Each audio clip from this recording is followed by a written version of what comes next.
All righty.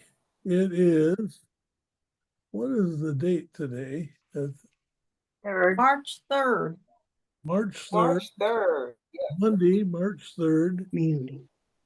And this is a special demo for the Euclid Art Association here in Cleveland, Ohio. This is an organization that I've done probably a dozen workshops for over the years. And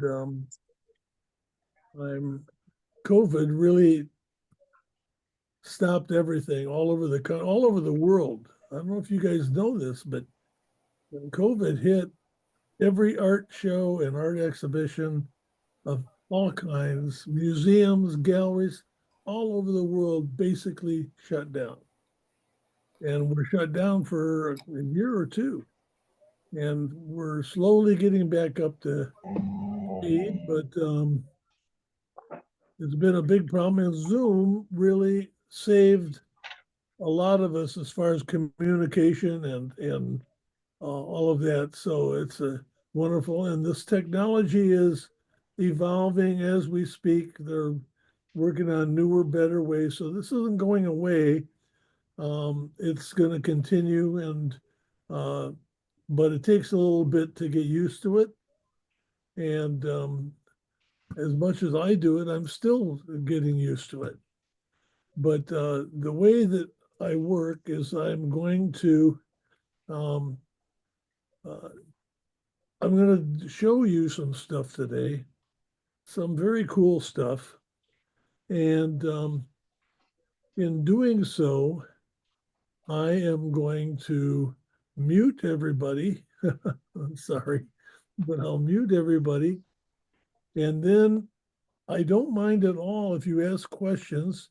And even though I'll mute everybody, if you hold down the space key, you can talk and we'll all hear it. Then let go of the space key and it goes back to mute. That way, if the dog starts barking or any of the phones ring, it doesn't disturb everybody. And so let me.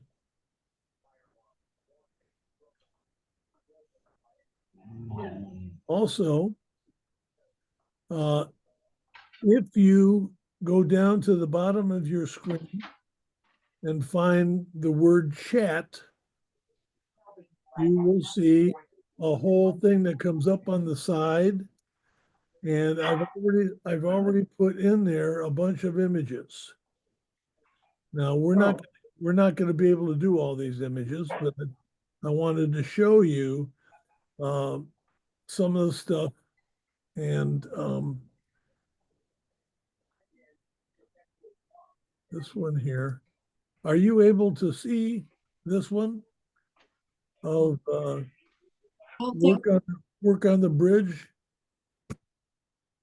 So we go to chat, right? And we just hit what? Hit chat? Tap the chat button. It's not in there. Can only see the top. Oh, I'm sorry. Hold on. I'm sorry.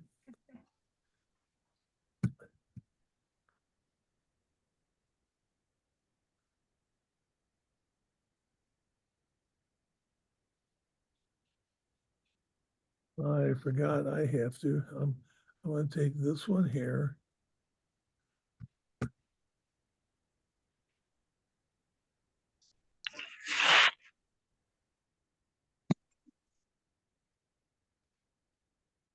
And David, not everyone is muted, I don't believe. That's because I forgot. I'm muting everybody. Okay, thank you.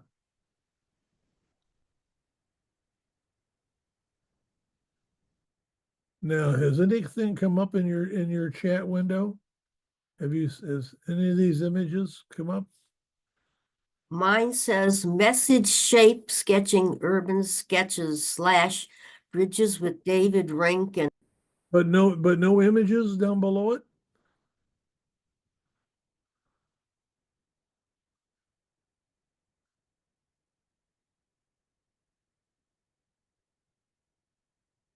There should be.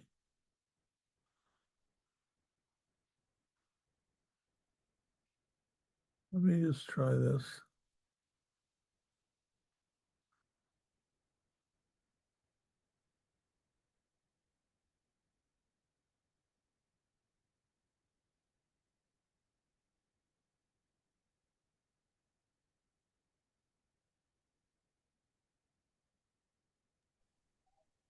David, it says there's a list of images, but no visual images.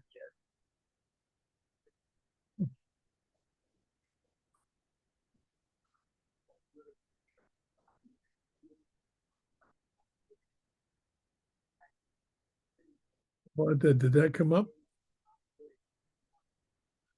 Nope, nothing yet. Nothing yet. Yep.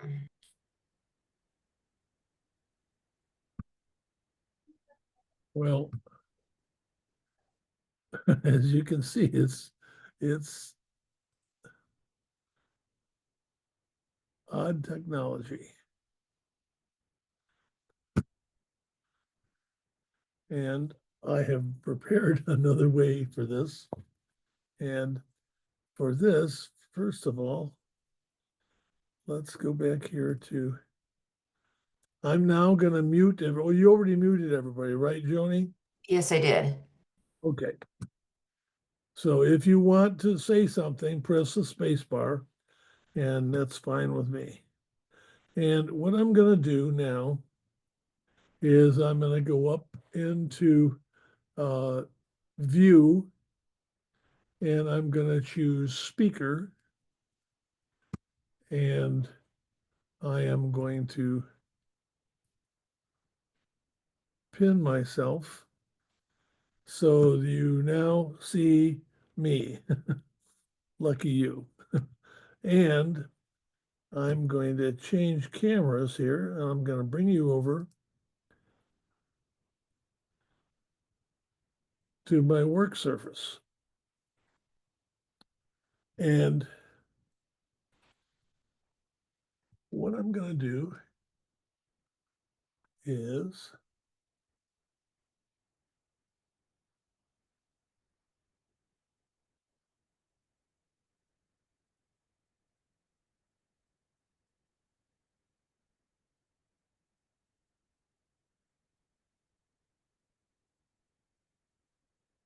show you how I work in the field. Now, are you seeing my work surface with my drawing and my iPhone? Yes. Okay. So this is about shape sketching, and it's about working on site. And the subject that I was given was Bridges of Cleveland. And the fact is, I've been painting and drawing the bridges of Cleveland since I was 17, when I first came here 125 years ago. And the setup here is essentially the way I work. And today I'm going to show you my procedures for doing Paynes Gray light studies, both in the studio and on location. And when you are out and about, and in this case, the bridges we're looking at, what I often do is I will take a picture right away of a subject that I think I might like to draw or paint. And I recommend you do the same thing with your phone. And then I have it for when I go back to the studio, but oftentimes I'll set up in a way that I can work with it in the field. Here is the drawing I did originally from this site of construction in the flats. But it's a drawing style that I'm showing today. And this drawing style is done very quickly. You can see that I'm drawing right through the subject, and I'm looking at the subject in a different way. The first thing I do when I'm out there is I look at the subject like this, and then I want to see where the lightest part of the subject is. And you can see that eventually, as soon as you do this, it's you see the dark and light pattern in the whatever you're out sketching. And this style of sketching, urban sketching, has become very popular recently in the last, say, 10 or 15 years. But I started it I didn't, long before it was called urban sketching. I used to go out and sketch like this. But my sketching style has changed dramatically over the years. And this subject here, I'm going to come back to this in a minute, but I'm going to actually go through one of these and I'm going to choose a different image and I'm going to do it for you so you see precisely how I work. And the one that I'm doing is right here. You're looking at it on my phone, and you can see that there's a big bridge back in here. These are traditional moving bridges. This style is quite an old style.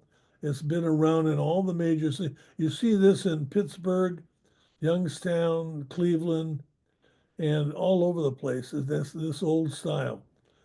But here in Cleveland, we have the Cuyahoga River coming up here, and we have these gravel mines along the salt and salt mines, and these other things that are also part of the flats imagery.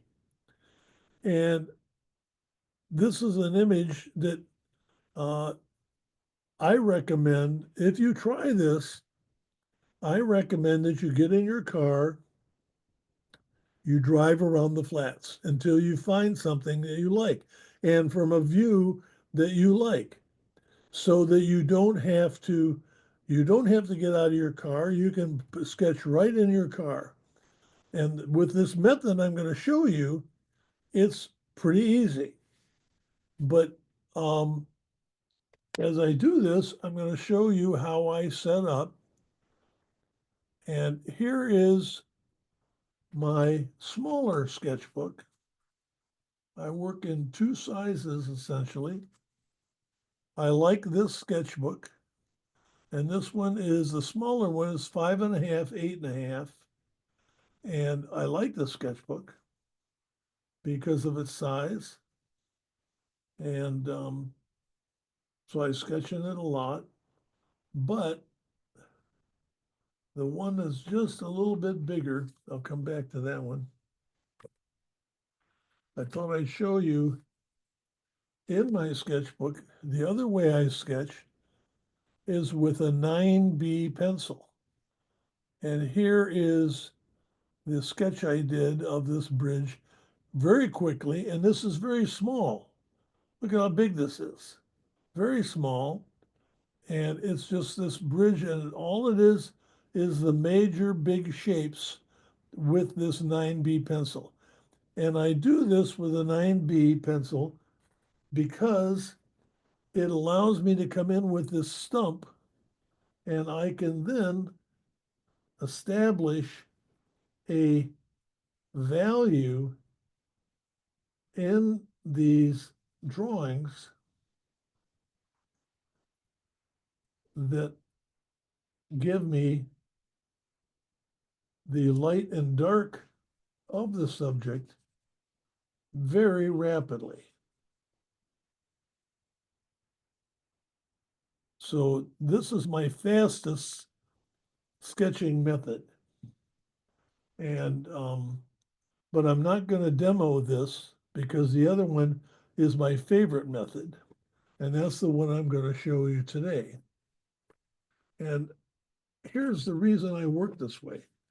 This sketchbook is the same brand. It's the Canson. It's a 7010 98 pound. And it's the bigger sketchbook. I use this one predominantly. And just to show you shape sketching, and over here is stuff I did down in Bluffton. This is an Anhinga bird. And this is how I draw in this this is shape sketching. I'm only drawing the shapes. And outside, this is a landscape. And the lighting was really nice, and it had light around the clouds. And this is how I would sketch it out. That's how I did sketch it out. And this is a great sketchbook for a wide range of things. But I want to show you this.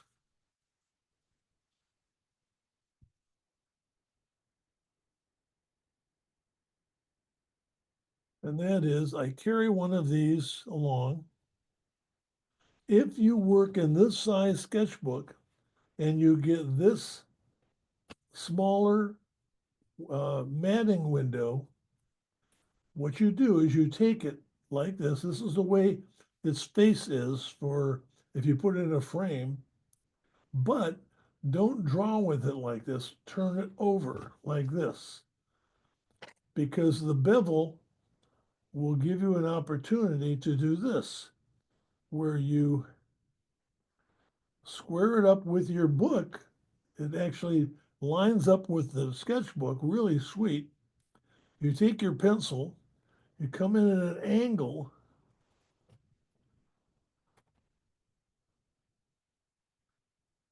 and draw the line at an angle. So you stay at an angle all the way around the opening. Now, when you do this and you finish it, you can do it in color or in black and white. And when you put then you have a mat that you can drop a mat on, inexpensive mat. This only costs $2.99 at Hobby Lobby. You take this and you just keep it with your stuff, and now you're ready to draw. And now you're ready to work in a way that will allow you to work quickly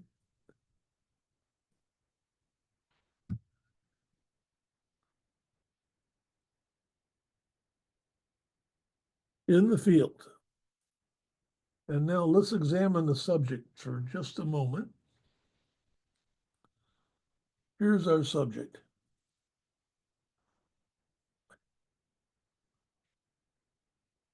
Come on, focus.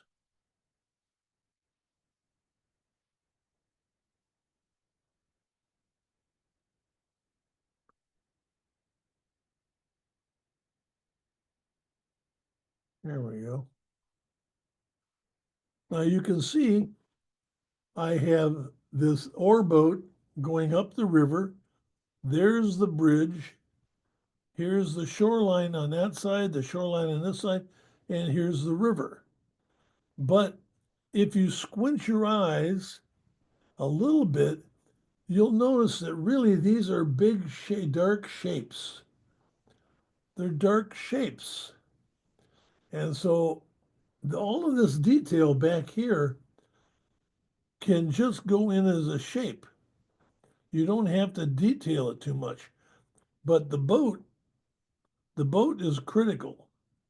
So what I'm going to do is I'm going to show you how I approach such a complicated subject like this. And I'll keep it in view. And I'll send you all these images separately later on. And now this, so you can see precisely what I'm doing. I want you to see the angle that I'm drawing at. Here's my window. And now I look in here. I have to understand where am I going to put the back end of this boat on my page. I have to know where to start it on this page. And so what I'm going to do is I'm going to look for this shape right there on the back of the boat. And I'm going to come over here and I'm going to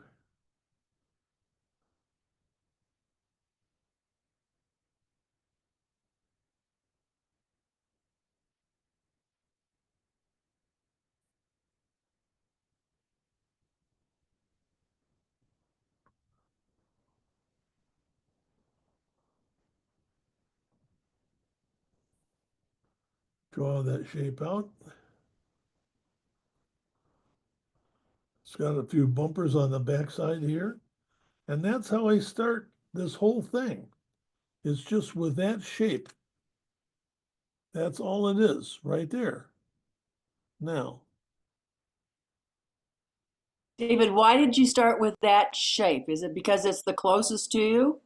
yes, I look at this and I think, okay, if I put the boat, the back end of the boat right here, I'm looking at this whole image and imagine this is not here, or I take a picture out in the field and now I'm looking at that. But here I am here. And this is especially useful because that boat is moving. That boat's not sitting there. It's in 15 minutes, it's going to be through that opening. So this is even more critical. But now I look at the boat, where can I start building this boat?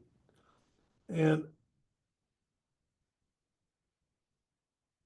so I start with that image and I see two other images here. And then I'm going to come right across. There's an image in the middle. But now I'm going to come down the side of the boat. Now it's critical that I'm following the angle of the boat in the water. Come down a little closer here. I'm going to come closer. You'll be able to see the drawing take place. You won't see the image until it's a little further along, but you're going to see the boat gradually take shape because I'm going to then add a shape here.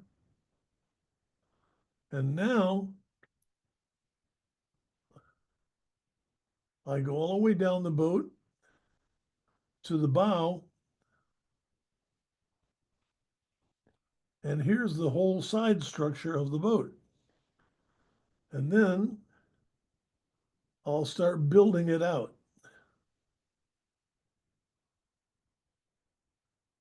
And I'm just looking at the shapes on the boat.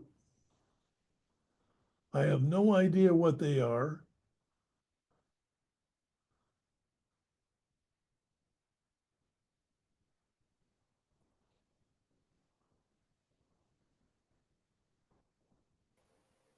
David, does it make a difference what number the pencil is when you first start doing the drawing? With does what make a difference? The number of Yes, the pencil number, does it make a this is, difference? this is a number 2. Okay. So do you recommend that you always start a drawing or a sketch with the number 2? Yes, it gives you a dark and a light without too much problem. If if you work with a softer pencil, let me show you the difference.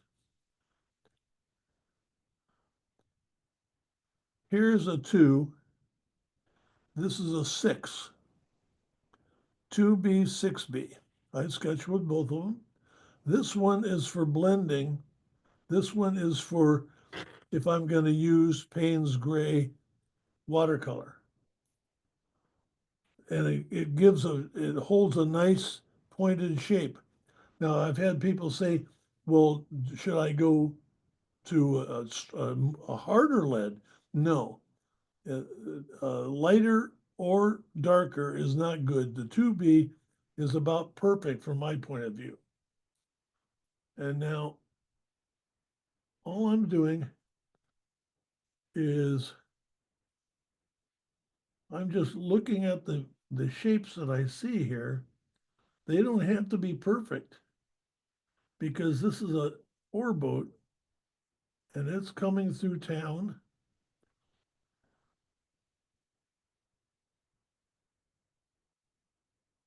And it's heading upriver.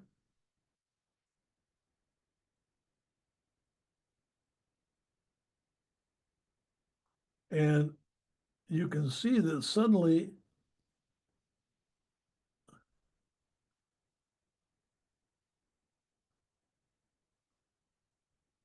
it begins to take shape.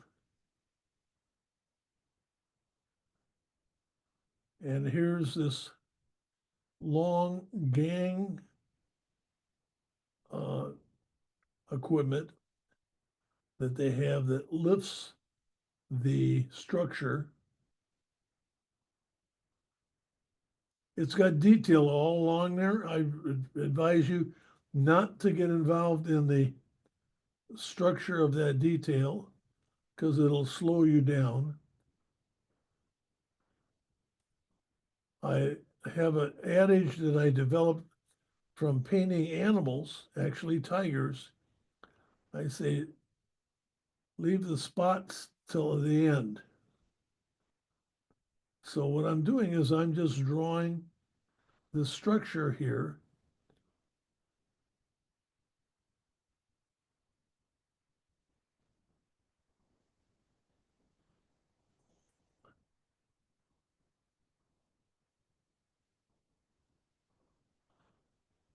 And remember, I'm not trying to be perfect with this. This is a quick sketch. Now I'll put a little detail in that. I'll put a little detail in here. Some more back in the back, on the back of the boat.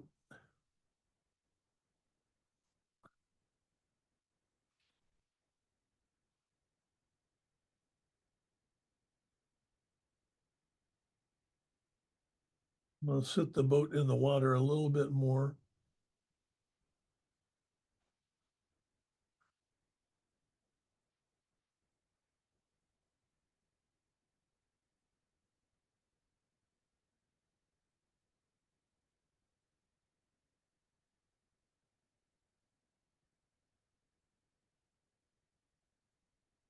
Put a little detail in it, but it doesn't, you don't know what that is yet. But look at it on the page.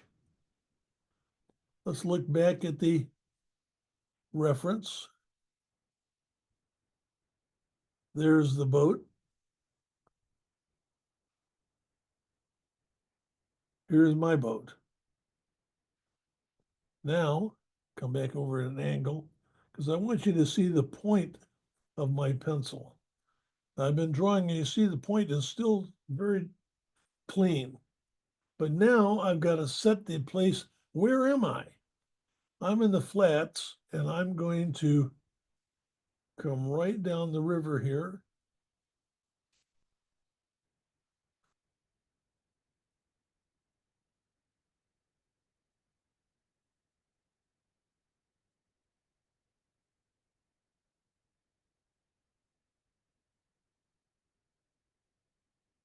And I'm going to imply the base of these sand mounds. And in fact, I'm going to actually put those in next because they're actually such a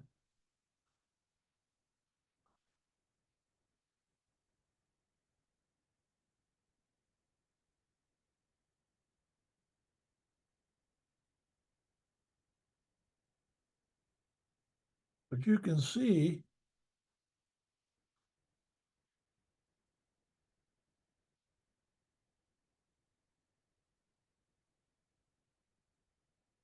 as I come back here now, I have to establish the plane in the back here. Can you see how it's taking shape? And up here, I'll bring Yes.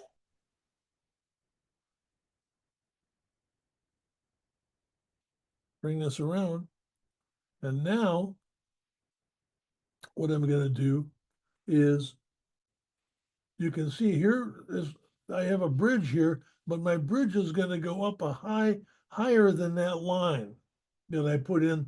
I put the line in before I realized where this is going. So I'm going to give myself a little more height than this.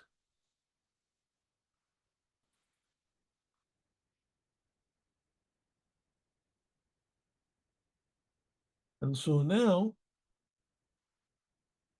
my bridge is out here. And now look at these bridges back here. I want you to look at them as shapes.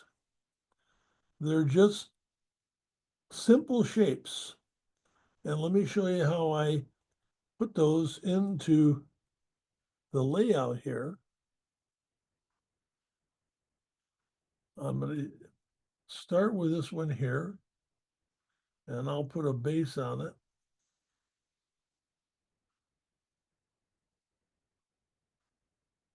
And now I'm going to just bring it up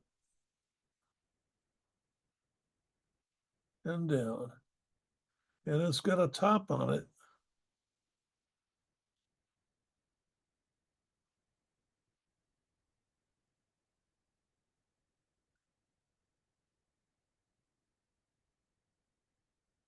And then it's got this piece that goes all the way across the river. But it's basically a straight shot. Now this arcs a little bit. So what I'll do, in order to get the arc right, I'm going to come into the middle, and it's got these two little gizmos here, and I put them in at the right angle. And now I can angle them out.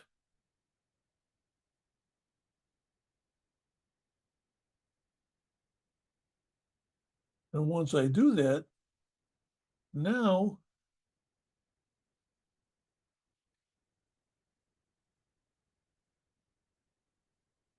this has these vertical supports.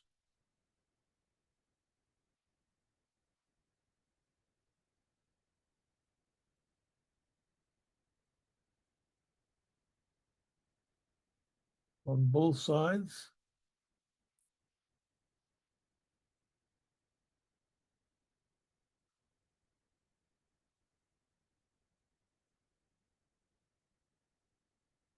And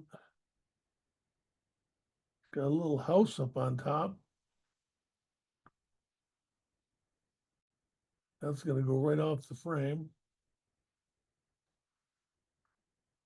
But now, let me show you here. Look at the structure of this one here. You can see that it's got these cross beams for support. So am I going to draw all of those and try to get them all to be perfect? No. This is a sketch. So what I'm going to do is I'm going to, come on, I'm going to draw the superstructure, these two major supports there, and then there's several of them back here.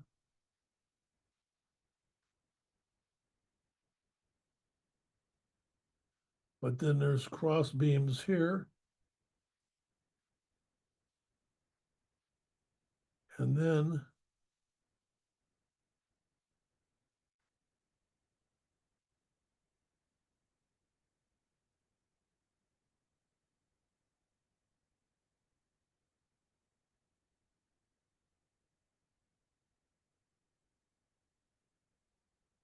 I'm just hinting at this structure, because all I got to do now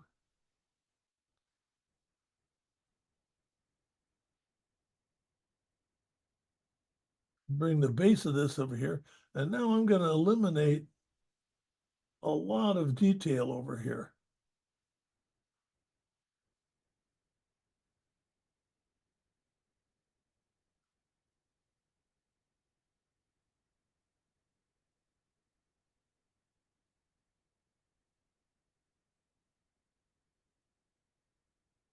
Take this all the way back, but look at there's another train up here,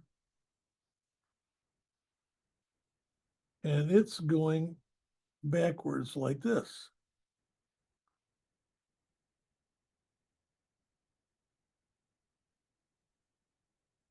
And it's got a bridge right there. You into finding subjects for your drawings. Is it that you like a busy background behind? This background is way too busy. And so if I try to draw all of that, it'll slow me way down. So when you take these photos, you basically eliminate some of the things within that photo in order Oh. to simplify the drawing. Oh, absolutely. It's all about simplifying. There's no structure that you ever go out in the wild or up in nature to draw that you can't simplify. In fact, with watercolor, that is a major occupation, is the simplification. But now see, I've got that whole side developed, and now here, I'm going to bring the river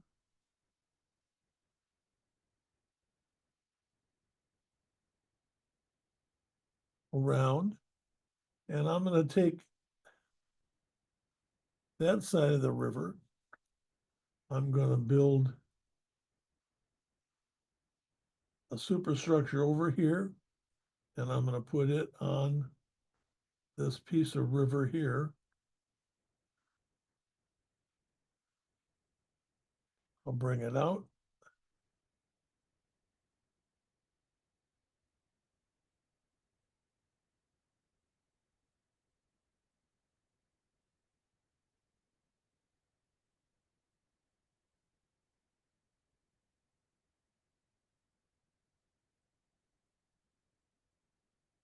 And back in here, this structure that's up here is very confusing visually, which is fine with me because I don't need it to be, I'm not looking for a lot of detail. I'm looking for simplification.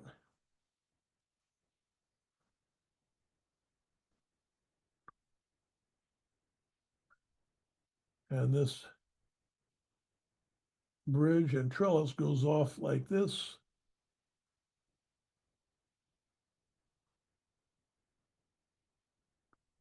And then there's all these mounds of stuff all along the river. But look at here, there is a, right there, I like that. Here is a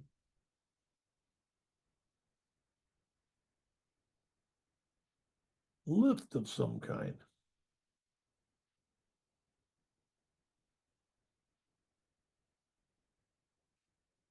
Adds a little detail that I like.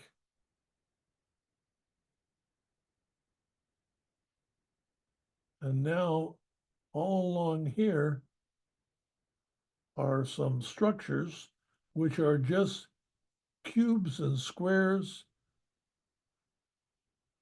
with some detail.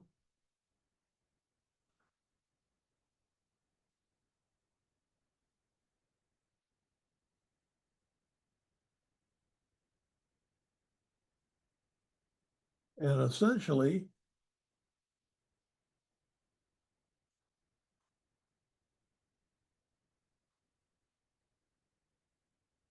now here I've got a boat coming through here.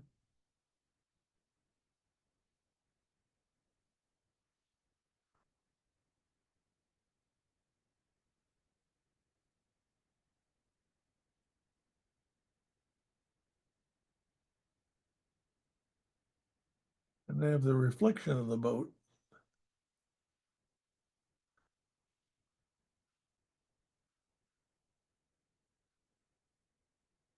And that's about all I need for my purposes.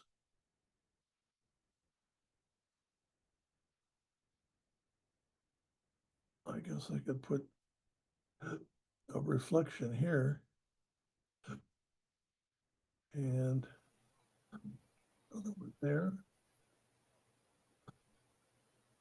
David, when someone is new to drawing reflections, what type of tips would you give them when drawing reflections? I would say that the reflection has to be in accordance with what it's reflecting. Come on here.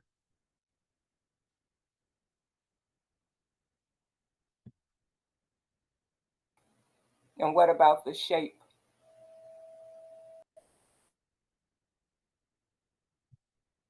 You'll see, here's the boat, and here's the reflection coming straight down from the front end of the boat. Back here, it's coming straight down there, but here, this upper projection is now here in the one, and I come straight down from the top there.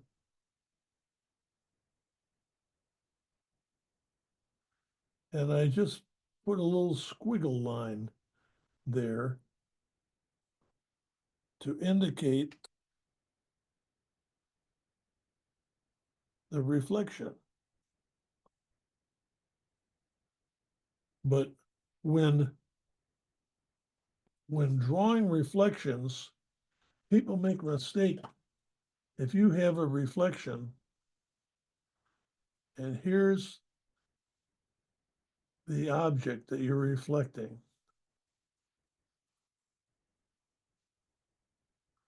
and it's along the side. The reflection of this object, see this line here? That continues right down into the water. The upper line up there goes at an angle down here. And then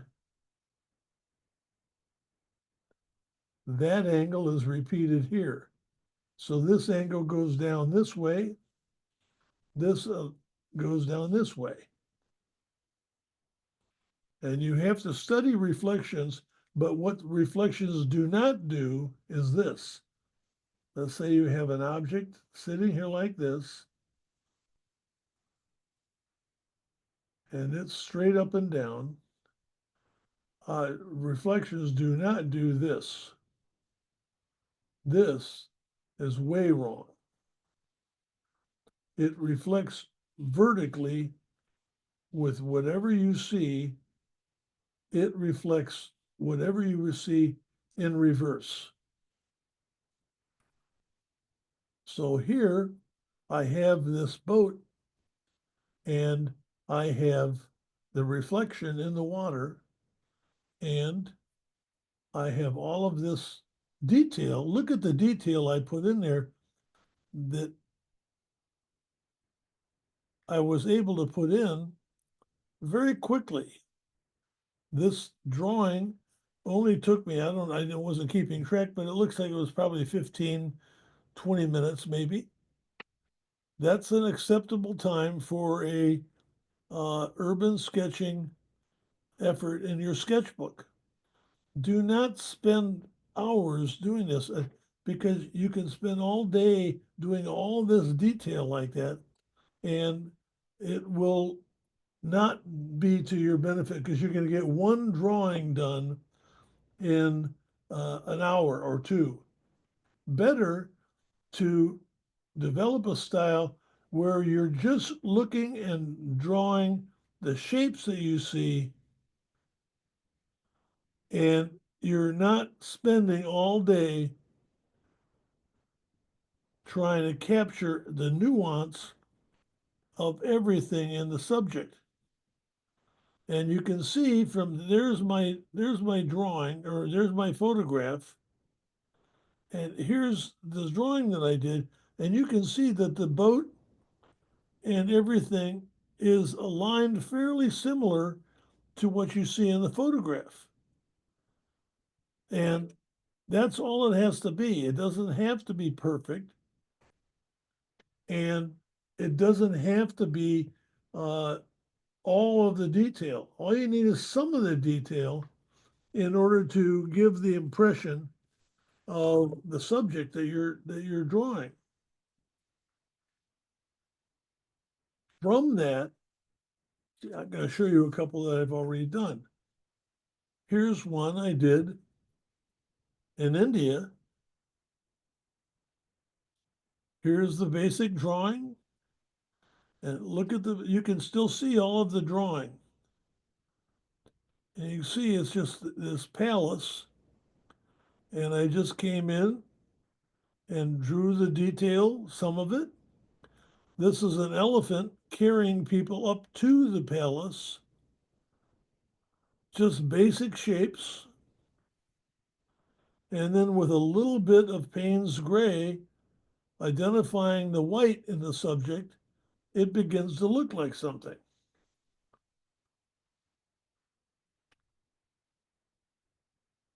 Here's the opposite way I work, which is with the 9B graphite pencil, where I make all of the values in the blend of the pencil.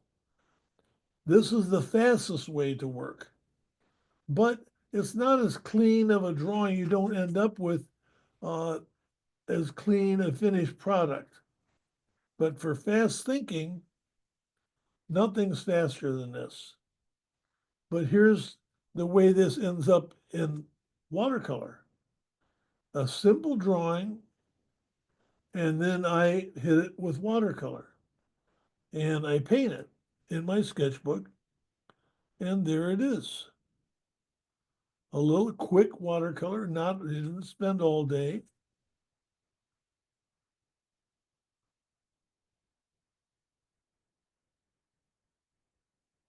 Here's a more detailed graphite drawing of a boat at low tide.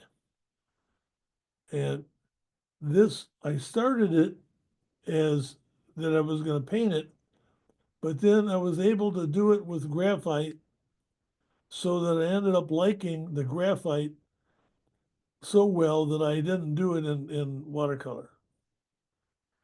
But now I want to show you the watercolor process, because it's a whole different way of looking at the subject. I gotta go back here. Here's a typical, here's a quick drawing I did on site, sitting in my car.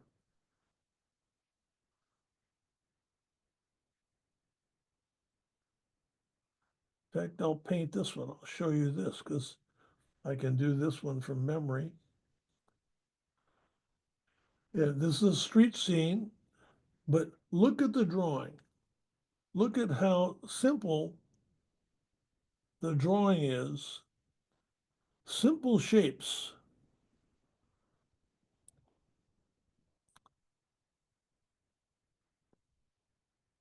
But now, the way I work is also rather simple.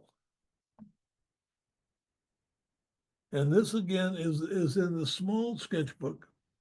If I had done this correctly, I would have put this into a bigger sketchbook.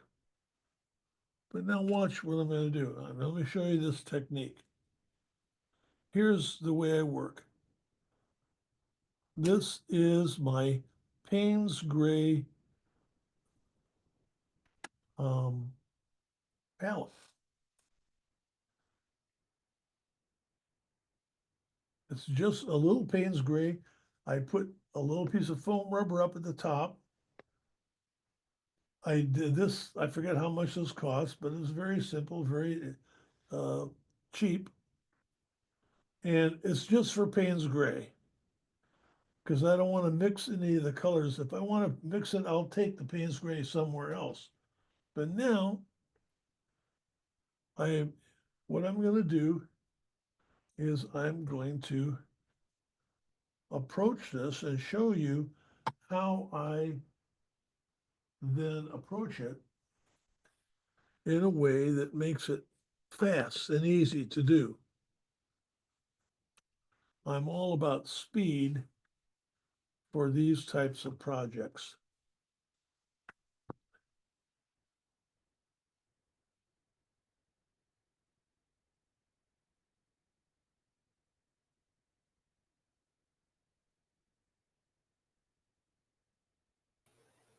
So David, we don't have to be patient when we're doing watercolor? You don't have to be what? We don't have to be patient when we're doing watercolor? No, you don't. Yeah, because you know, some people, I mean, watercolor has a mind of its own. No, I recommend that you don't be patient. I recommend you develop a style that's a little easier for you and that is based on speed. I use this Paynes Gray technique to train artists in watercolor procedure. The procedure I use for this Paynes Gray is the same procedure I use working in full color. And what it is I've identified certain features here in this subject that are white. And I'm going to establish the light in the subject first. And I'm going to do that. I'll show you how easy it is.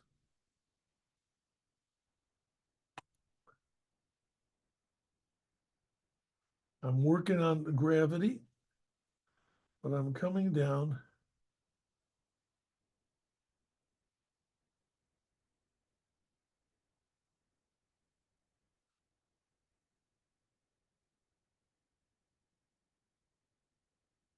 And I'm bringing oops, I almost forgot something here. This is important. I use these little clips.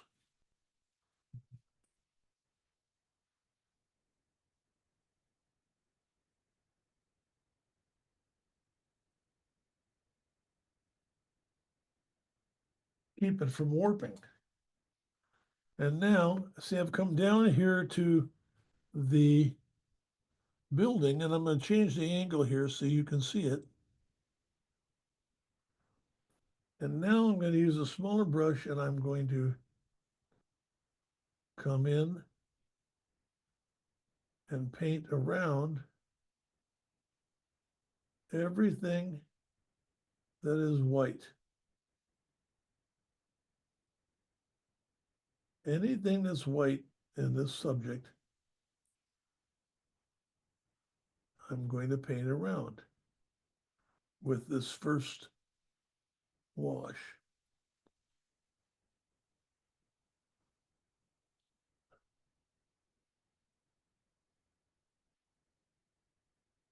And you can see that I'm not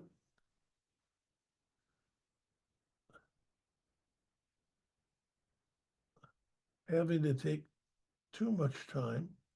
Remember, I'm trying to work in my sketchbook on location and to work quickly. So here I come down this whole side. I want to put light on this house.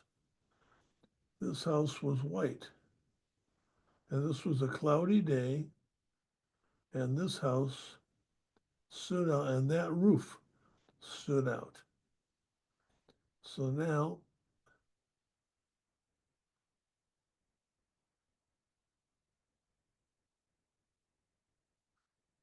and the road was wet.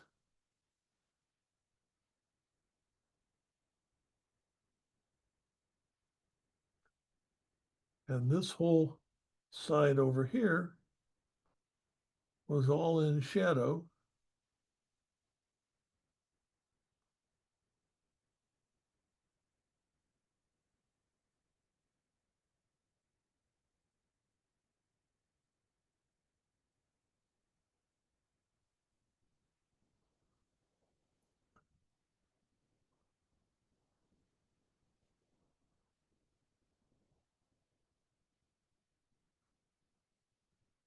And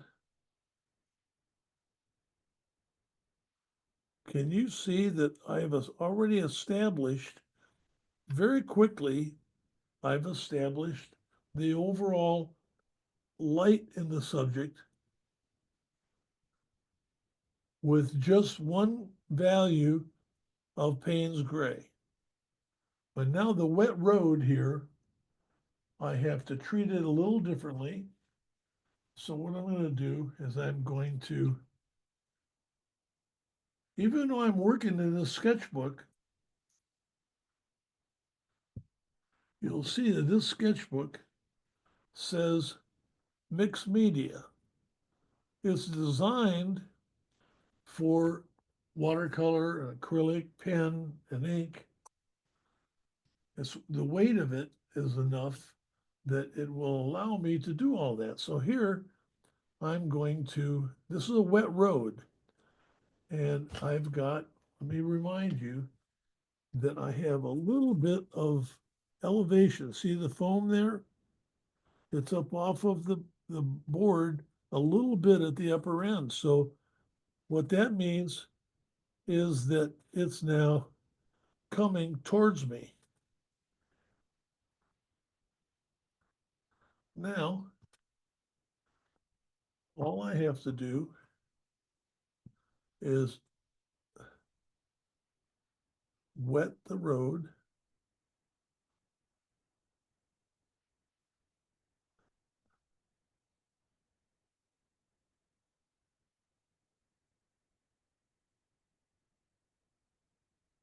And now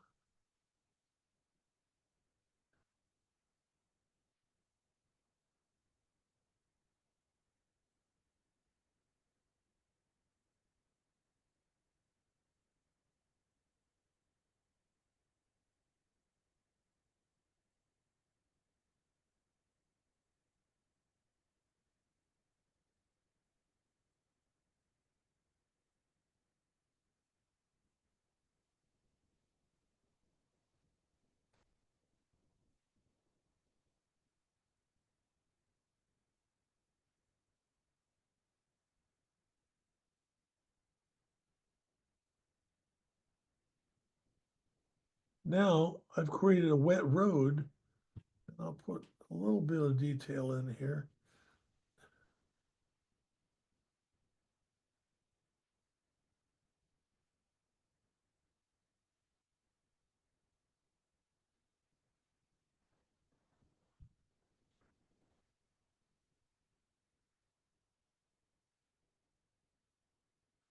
And now I don't have my hair dryer set up, or I would hit it with a hair dryer. But if I'm out working outside, I don't have my hair dryer. So if that's the case, then what I'll often do is speed things up a little bit by just taking away some of the liquid. Now I'm going to go in and I'm going to establish a dark middle value. And I want you to see the difference.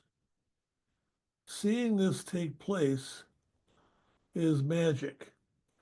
Look at the way it is now. Already I can see that there's light on these buildings, but not on these. So what I'm going to do, come over here to my palette, and I'm going to establish a little darker value. And what I'm going to do is I'm going to come down here.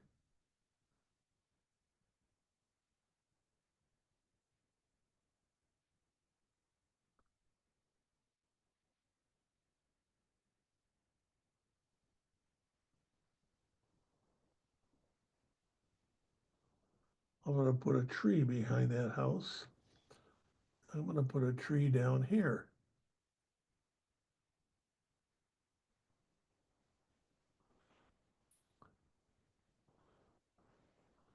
And now I'll go back here.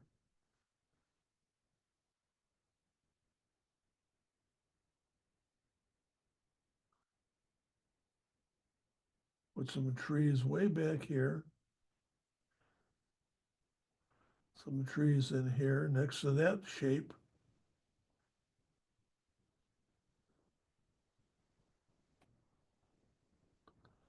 And now this is the ground on this side. And this is farm country. These are silos and things. And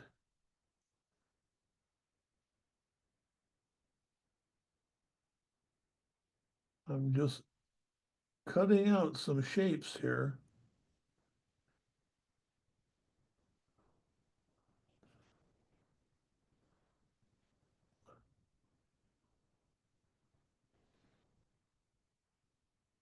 And now in here, this is grass. It's a little darker. So I'm going to come in around it, and I'm going to cut some shapes out of that.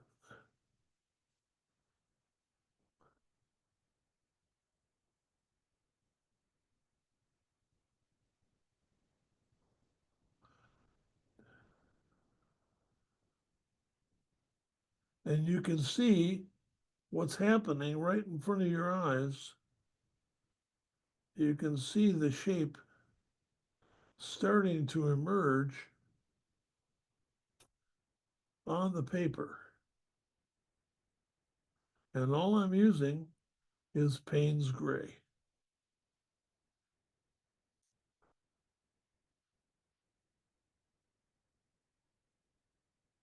And on this side of the house, I've got to decide this side here is catching the light coming from over here.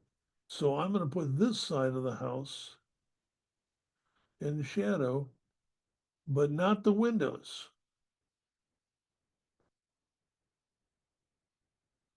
Cut around the windows.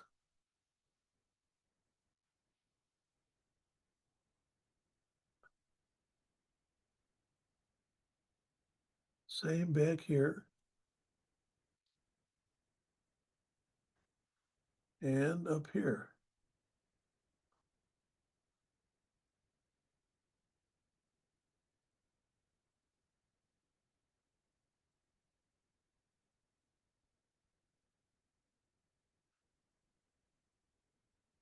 And here,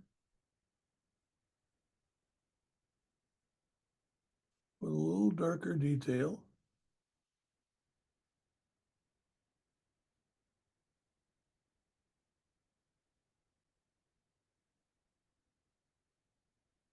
And I want you to notice how quickly I'm doing it and how the brushwork that I'm using is not terribly detailed.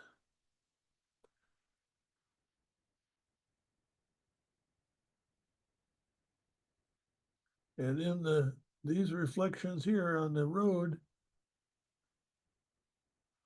I'm going to put some of those.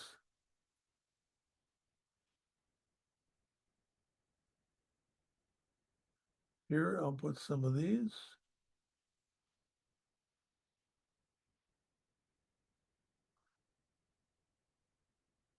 Sometimes a silo has windows on the side.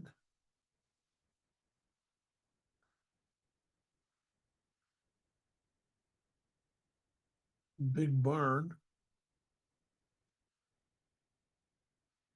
Put an open door on the barn. Some windows in the building by just a tap.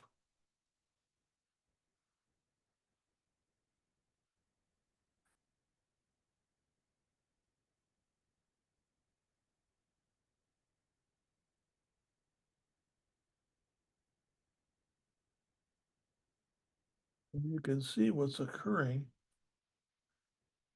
is that it's beginning to look like something. It's looking like a street scene.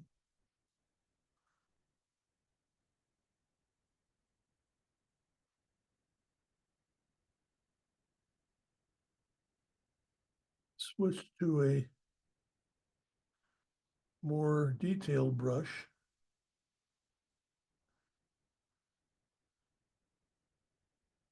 So I can put the barn door here.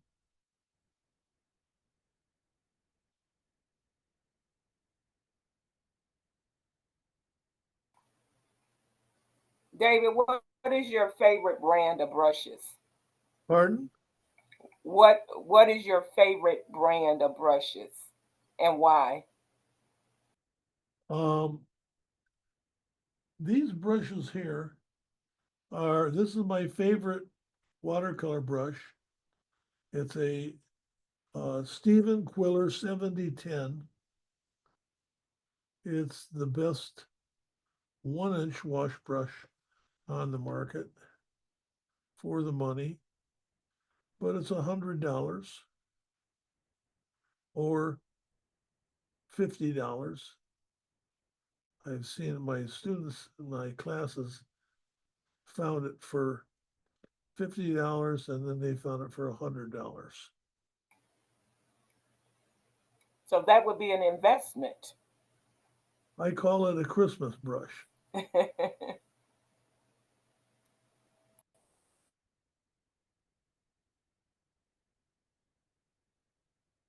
putting a little detail in here. And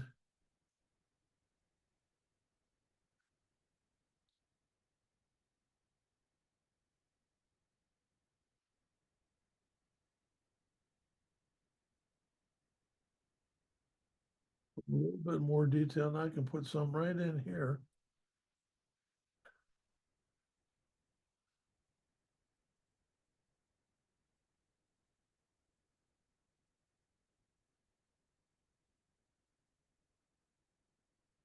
And you can continue to put detail wherever you want.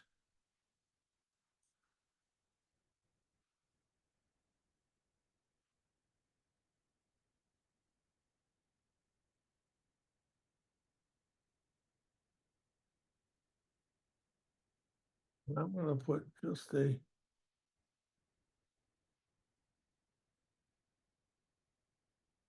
squiggle down the road here.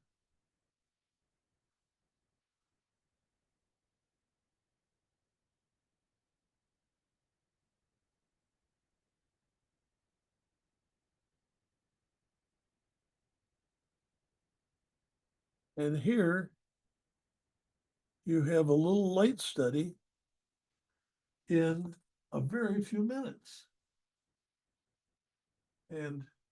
But now I see a thing I want to do is I want to go back in here just a bit and with darkest dark. Here's the first value. Here's the second value I put in the tree. Here's the darker dark I'm going to put, and I'm going to put that in the barn door and up in the window and back in there. And I'll put some over here.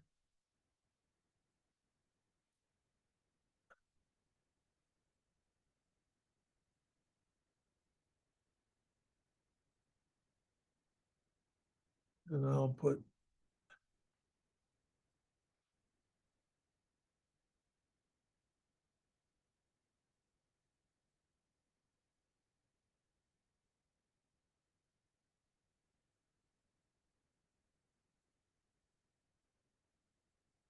some darker stuff right in there in order to draw attention into there. And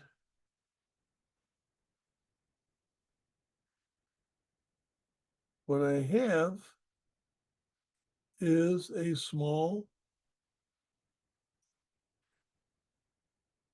watercolor done in Paynes Gray only. And I don't know how long that took, but this maybe a half an hour or so. And I've got soft stuff. I have reflections. I have a value structure on a barn. I could go in here and detail the windows and more, but because of this, it allows me to force the eye where I want it to go. And remember, this is my plein air study that I'm doing out in urban sketching. And this is a very fast method of urban sketching where you have one palette, a couple brushes, nice for a small piece here. And if I had done this correctly, I would have been able to mat it just like this. Look at this. Very nice. And Nice. it's the type of thing where if you develop the ability to work this way, it will allow you to create stuff much faster than you ever have. And you can then, if you want, you can then paint this in full color, do a bigger drawing and follow your drawing here or the photographs you took. Do we have a few more minutes? Yes, about 15. Okay. Let me show you then. David, is it more difficult to do a nighttime scene than a daytime, as far as the skies? Oh yeah, the daytime is much easier to do. Nighttime is a whole different story. But now look at this one I did. One paint, Paynes Gray. Now, if I had done this correctly,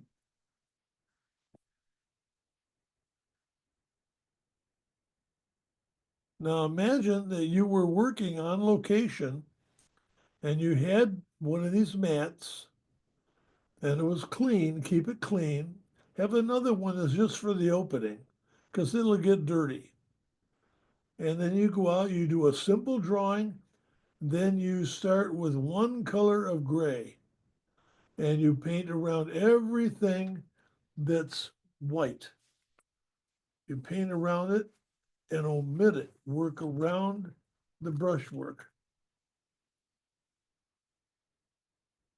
Here are my studies that I do out in Hunting Valley in the wintertime when it's with the snow. Now these, I'm going to show you, some of these might work.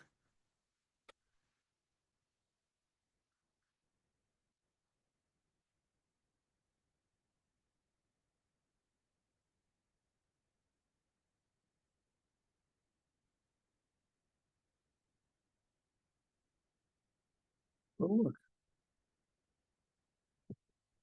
done quickly in your car with one color, Paynes Gray, and a little mat. Here's the first color, first value. Here's the second value. Here's the darkest value. 3 values cutting around the white.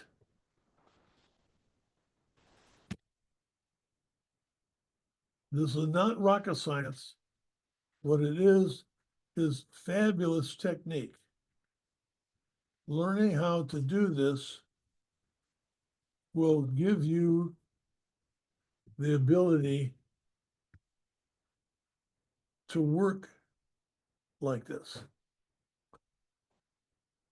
Now this one here is from, I was in Gates Mills. It had snowed 10 inches of snow. I'm on the bridge at Gates Mills. And what I did was I took a photograph of this. I did a little quick pencil sketch on a separate page, but I came home and did this. And this took about a half an hour. And because I use this, you can see I can mat that, and it gives you an inexpensive product for your artwork. It's not always just for your mom or your loved one or your neighbor or whatnot. Here's the same procedure, but in graphite. I work very similarly, but in doing this, I can do this with the graphite as well. You have to have a procedure. You have to have a method for working. You can't just go out and have at it without having some idea of where you're going and what you're going to do and how you're going to get there. What I recommend is that you, here's a different way. I showed this at the National Urban Sketching Workshop in Columbus 2 years ago. Now this is, I used my computer. I went on to Google Earth on my computer and I zoomed down to Columbus, zoomed in on this building and angled the camera in Google Earth to this building here and did the drawing and did the little painting all on Google Earth. You can do the same thing. You can go all over the world and look at buildings and things and practice your technique. But the technique that I'm wanting to get across to you is, look at the technique here. Here's the first value. I painted around all of these white shapes. Then I did a darker value. There it is right there. And then I did a darkest value. Just 3 values is all you need. And bingo, you have something. The idea is to develop a technique that you can work with that will allow you to produce stuff quickly and effectively. And if you can, here's the same technique, but for animals. Here's a grizzly bear.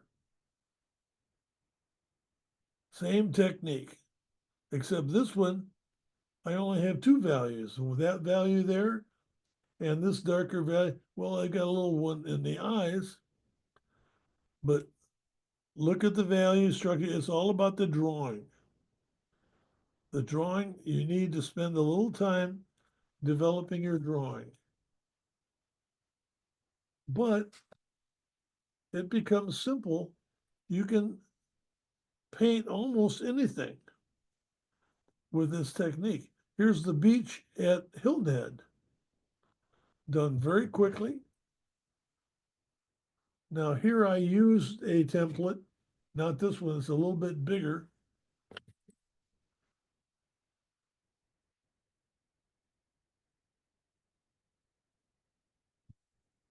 Now I'm going to take off the, so if people want to ask any questions, Joni.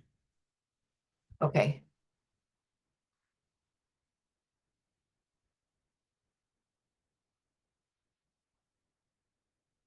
If you learn how to work this way, then you can take a subject.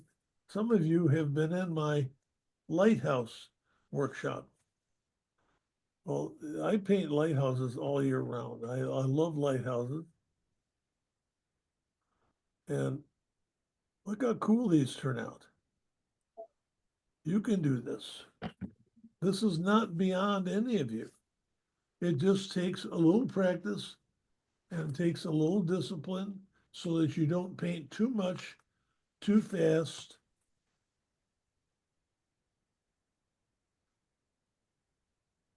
And you'll be able to develop things that are worth some money, but they help to develop your watercolor technique. This is how I train watercolor technique, because What's the this technique is the exact same technique that I use in full color. I have 100 sketchbooks here filled with this I kind can of. say hundreds of sketchbooks. Brother. Pardon? What did you say? She was just surprised of you that you had 100 sketchbooks. You're doing good. But I've been keeping sketchbooks since I was a child, That's okay. and I use them Everything is when really good. Everybody here. I'm bored and when I have time. Here's what I do, knowing that I can put them on to full color. I'm working on designs for a painting for Birds and Art up in Wausau, Wisconsin. And so I try out different ideas. And here's a design of pelicans, all done with shape sketch. Where you look at this drawing, and now what do you think was the very first thing that I drew in here? I drew something first. What would it have been? The The beak lowest of the middle beak. bird. It again? I think it's I the don't know, the stumps. stumps, the The stumps. The beak of the middle rock. bird. Forward bird. The beak or the I bird or was- The the head. beak. Right here. Yep. What? Oh, See that The map? chest. got it right there. Look Oh, at the beak of map. the one bird, the back bird. What's wrong Okay. with it? See that shape? I put an eye in it, and then I attach this part of the beak, and then I attached the rest of the head, and then built that bird. And once I built that bird, I added that one, and then I added this one. These were all different birds that I saw at different times. But here's a painting idea of two eagles. This is an immature younger eagle, and its mother. His mother is driving him out of the district. He's not fledged out, and he needs to go on his own. But here's a simple drawing of that thing on the river in Hilton Head. Look how simple it is. With a 2B pencil, just drawing the shapes, putting a little value into it, and then I can paint for it. But here's a more complicated one. This is an anhinga, all done one shape after another. Now, what did I start? What was the shape that I did? What Beak. was the The first? wings. What do you think? The beak. Beak. The beak. I Oh. drew the And see, I- here. There's a great blue heron. And again, Beak. I drew the beak first. If I can draw the beak, I can attach the rest of the bird to it.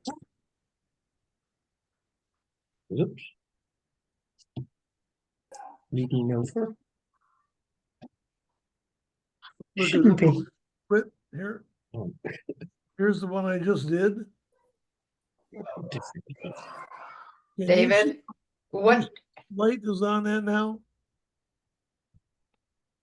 Who asked a question? I was going to ask you about the metal clips. How does that keep it from buckling? Let's say it again. The metal clips, how does that keep it from buckling? It keeps it from buckling because I flip 3 or 4 pages together. And it keeps the paper from buckling. Check for Okay, thank you. Now, when I take my clip off, see, it'll buckle a little bit, but not as much, Okay. not as much as if you lift them on. Sometimes I'll put one here, and 2 down here. Yeah. And that keeps it even flatter. You have to develop a procedure first. And once you do, then you work the procedure, and it makes your life much easier, especially in painting watercolor. Watercolor requires procedure. Have a procedure that works for you.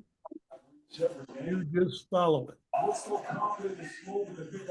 David, on the street, on the watercolor you just did, the one right in front, when you drew that, what did you draw first? Where did you start the sketch? What I drew first on this, drew that Bottom. right here. That one, okay. Because it was the largest, widest shape in landscape. You added all the shapes from there. And remember, I was in the car. Okay. Did this part, find a parking spot. This would just happen to be driving out in the country, and it was raining.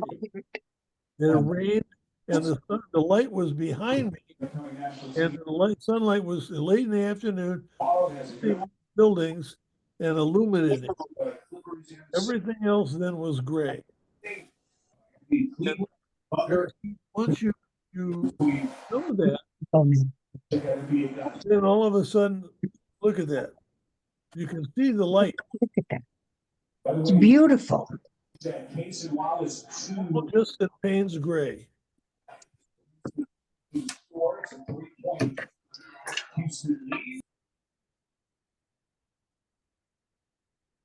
So now I am going to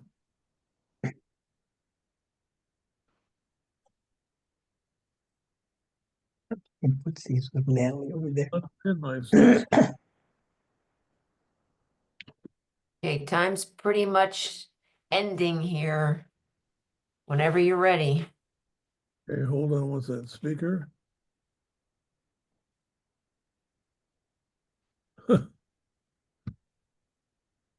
Oh, Dave.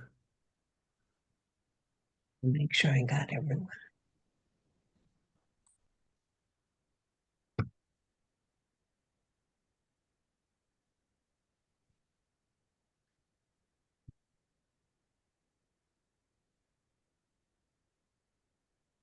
Here we are.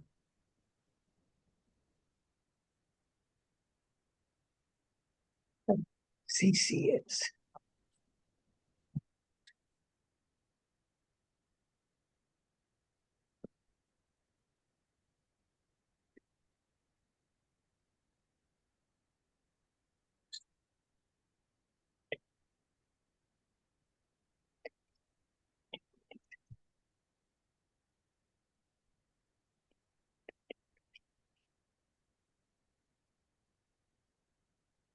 What are you trying to do? Just trying to get my own picture back, but I can't get myself. Oh, God. Anyway, folks,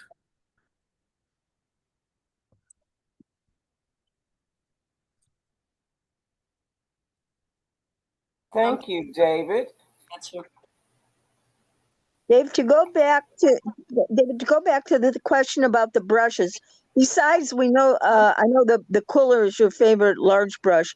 When you go to the detail, do you have a particular smaller brushes that you use?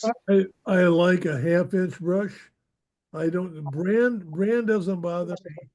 I have them from all over, and the brand doesn't bother me. It's the um Oh, they're made out of all different things. Oh, we're scrolling. There you are. He's back. Yeah, too complicated. great demonstration. Love it. My brushes, I only really recommend the Steve Quiller 7010 1-inch brush. All the rest of them, you can use. There's great brushes on the market, but the Stephen Quiller is the best 1-inch brush, and I recommend it because it was what I used to do all of that in 5 minutes, and it just worked great.